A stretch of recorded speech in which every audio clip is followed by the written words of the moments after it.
It was just the whole week has been just an inspiration. I mean, through all the social media, guys reaching out, phone calls.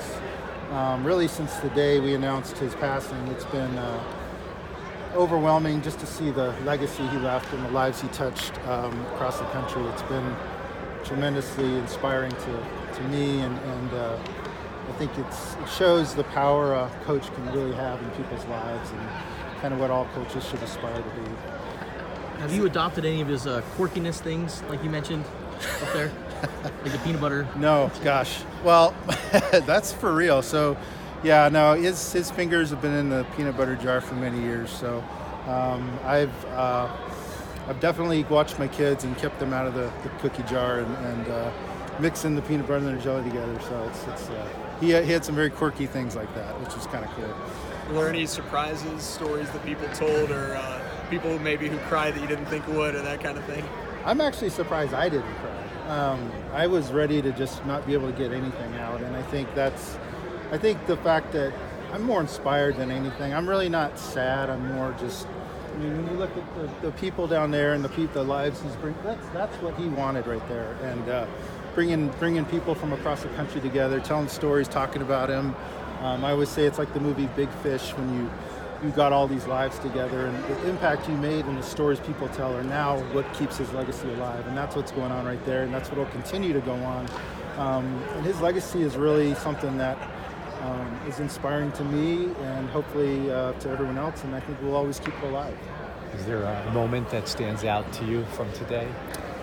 You know, I think the fact that we had so many different people from his entire life. So you had guys like Dick Vermeil, who coached with him in his younger years, to, you know, you have guys from U of A, players, current players. So I think being able to bring all those people together, it's not very common you see that type of coverage over someone's life that impacted people from when he first started as a coach to when he finished as a coach, and even now when he wasn't coaching. So I think just the span of his legacy and what it really meant to those people and now to their grandkids and being able to pass that on is really, like I said, it's an inspiring type of deal, you know. So I believe it was Ken Numataloa said something that he kind of had a way of bringing people together. I think it was, you know, Polynesians, black guys, white guys, they all.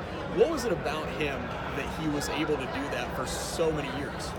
Well, I think it all came really from living in Hawaii in those early years, because, you know, I basically grew up in Hawaii, you know, as the white haole kid in school, and everyone else is either black, Hawaiian, Polynesian, whatever, Japanese, Chinese. So that mix of culture, I think, was really important to him at his youngest years as a head coach, and I think that's something that carried him through his entire coaching career.